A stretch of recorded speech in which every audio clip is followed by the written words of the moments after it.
అయ్యానో నాకు తెలుసు, నేను ఎలా ప్రాక్టీస్ చేశానో నాకు తెలుసు, నన్ను ఎలా కొట్టేవాడో నాకు తెలుసు. కాబట్టి ఒక అమ్మాయి ఇంత ఇంత వద్దు అనుకుని ఒక వ్యక్తిని ఇంత అసహించుకుని పక్క జరిగిందంటే ఎంత సఫర్ ఉంటుందో మీరు దయచేసి అర్థం చేసుకోగలరని నేను అనుకుంటున్నాను. కడుపుతో ఉన్నప్పుడు కూడా వేధించే మనిషితో ఇంకేంటి సార్ మాట్లాడేది? మీరైనా నేనైనా మీరు మీరు మీరు మీరు మీరు ఎప్పుడైనా చూసారా కడుపుతో ఉన్నప్పుడు నేను కొట్టానని ఒప్పుకునే మనిషిని? మన ఛానల్లో చెప్పాడు కొట్టేవారంట కదా అంటే అవును కొట్టాను నేను అన్నాడు. మీరు ఎప్పుడైనా చూసారా? మామూలుగా కొట్టేవాళ్ళు వేరు, ఒక గర్భిణిని నేను కొట్టానంటే ఇంకా అంతకు మించి కవల పిల్లలు ఇద్దరు కడుపులో ఉన్నప్పుడు మీ మీద మిమ్మల్ని కొట్టాడు భయంకరంగా. కానీ మీకు అరేంజ్డ్ మ్యారేజ్ కదండి, మీ బంధువు కూడా అంట కదా ఆయన?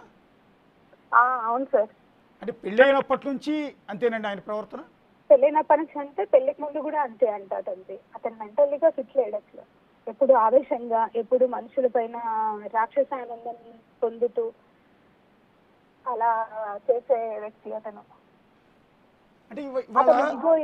మెయిల్ ఈగో కూడా కాదు, పర్సనల్ ఈగో అంటారు కదా, అలా పెట్టుకొని రోజులు నాతో మాట్లాడకపోయేది, నన్ను కంట్రోల్ చేయాలనేసి రోజు అన్నం వండడం పడేయడం అలా చేసేదాన్ని.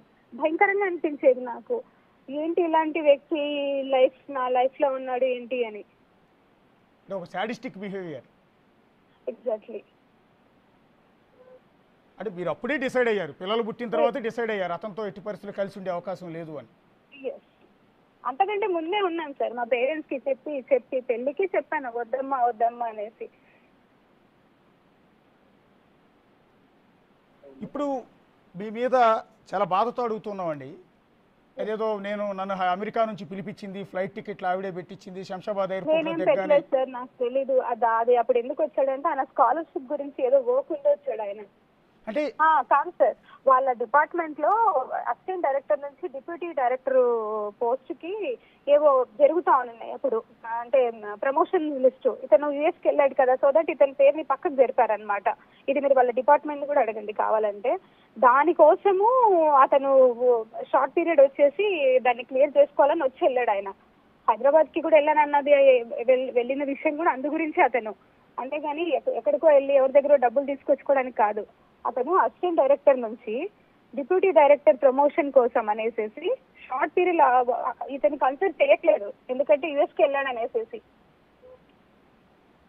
మరి ఆయన చెప్తున్న స్క్రీన్ ప్లే వేరుగా ఉందండి. ఏమంటారంటే మేము ఈరే పిలిపించారు, ఎయిర్పోర్ట్ లో దిగ్గానే శంషాబాద్ ఎయిర్పోర్ట్ పక్కనే ఉన్న విజయసాయి రెడ్డి గారి ఇంటికి వెళ్ళి వాళ్ళ భార్య సునందారెడ్డి గారు బ్యాగ్ ఇస్తారు, 60 లక్షలు క్యాష్ తీసుకున్నామన్నారు. ఇంకా అంతకు మించిన సిగ్గుచెట్టి ఒకటి ఉండదు చెప్పాలంటే. ఇప్పుడు ఇతను వచ్చిన పర్పస్ అతను ప్రమోషన్ పర్పస్ మీద వచ్చాడు, నాకు బాగా గుర్తు లేదు కానీ విషయం అయితే అది. ఆ మూమెంట్ లో అయితే ప్రమోషన్స్ కూడా ఇచ్చారు, కావాలంటే మీరు వెరిఫై చేయండి. వాళ్ళ డిపార్ట్మెంట్ లో అసిస్టెంట్ డైరెక్టర్స్ నుంచి డిప్యూటీ డైరెక్టర్ కి ప్రమోషన్స్ ఇచ్చారు. యాక్చువల్లీ ఈయన సీనియారిటీ లిస్ట్ లో ఉన్నా కూడా ఇతను యూఎస్ కి వెళ్ళాడనే ఉద్దేశంతో ఇతను పక్కన పెట్టారు.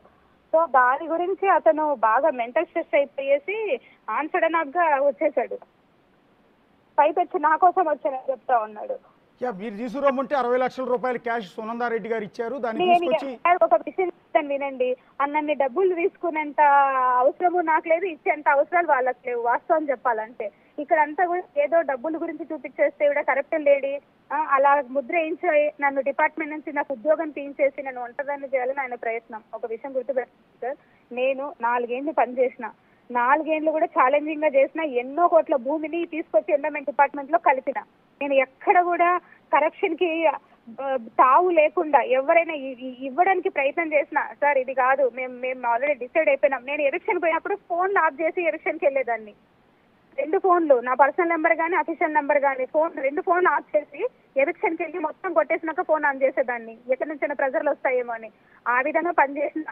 శాంతి అంటే ఎండోమెంట్ డిపార్ట్మెంట్ ఎలక్షన్ అంతే, 2 ఏళ్ళు కంటిన్యూగా ఎలక్షన్ కొట్టించేస్తున్నాను నేను. ఎంతకంటే ఇంకేం పని చేస్తాను సార్ నేను.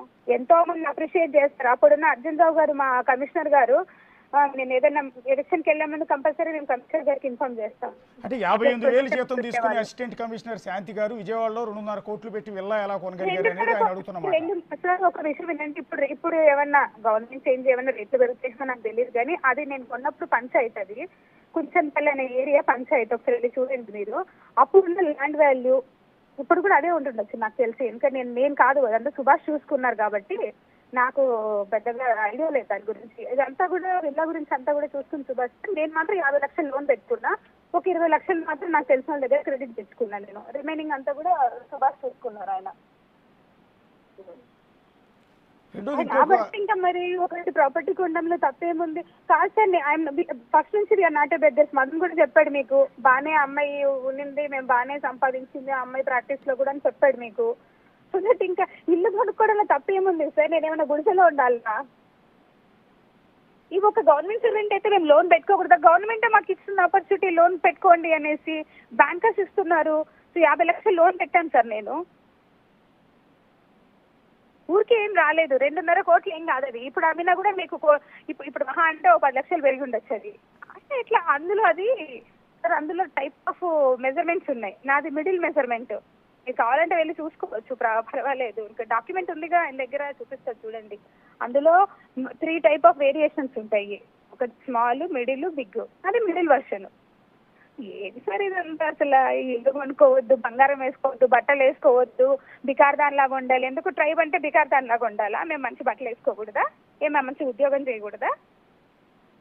మంచి చెప్పులు వేసుకోకూడదా? మేము ఎవరో కామెంట్ చేసేవాళ్ళు ఫస్ట్ లో, నేను వైజాగ్ వెళ్ళిన కొత్తలో మంచి మంచి హీల్స్ చెప్పులు వేసుకుంటది, కళ్ళ కాటుకోబెట్టుకుంటది అని. ఏ వేసుకోకూడదా చెప్పులు? నేను మంచి చెప్పులు చేతిలో పట్టుకొని నడవాలా? నేను ఒక ట్రైబ్ గా నేను మంచిగా ఉండకూడదా?